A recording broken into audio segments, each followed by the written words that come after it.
खड्ड्यांमध्ये cake कापून महिलांचे अनोखे आंदोलन।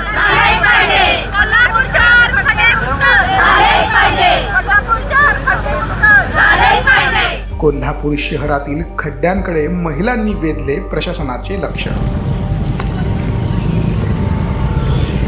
कोल्हापुरातील पद्माराजे महिला संघटनेच्या महिला वर्गाने हे अनोखं आंदोलन केले।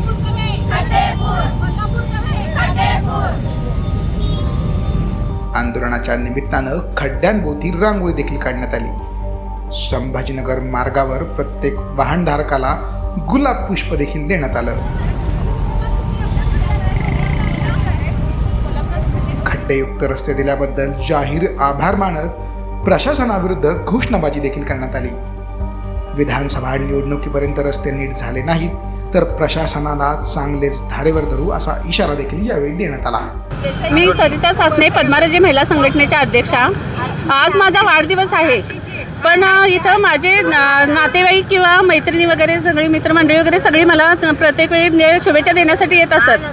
पण आता म्हणजे एवढे कोल्हापूरमध्ये खड्डे झालेले आहेत की त्यांना येताना जीव मुठीत घेऊन यावं लागते। तर सगळ्यांचं म्हणणं आहे की आधी कोल्हापूर खड्डेमुक्त करा, चांगले रस्ते म्हणजे करून घ्या, तरच आम्ही शुभेच्छा देण्यासाठी येतो। तर त्याच्यासाठी उपवासात्मक माझ्या संघटनेतल्या महिलांना घेऊन मी इथं वाढदिवस साजरा करत आहे।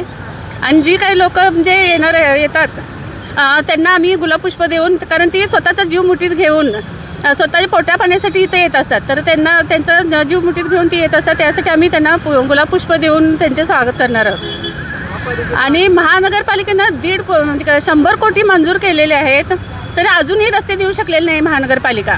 आणि ह्या राज्यसभेच्या म्हणजे आमदारकीच्या इलेक्शनच्या आधी जर खड्डे म्हणजे रस्ते चकाचक झाले नाहीत तर आम्ही पद्माराजे महिला संघटनेच्या महिला राज्य सरकार व महानगरपालिका प्रशासनाला चांगले धारेवरती धरणार आहोत। आणि त्याच्या आधी सगळ्यांनी म्हणजे केलं पाहिजे, नाहीतर आम्ही मोठे आंदोलन छेडणार आहोत।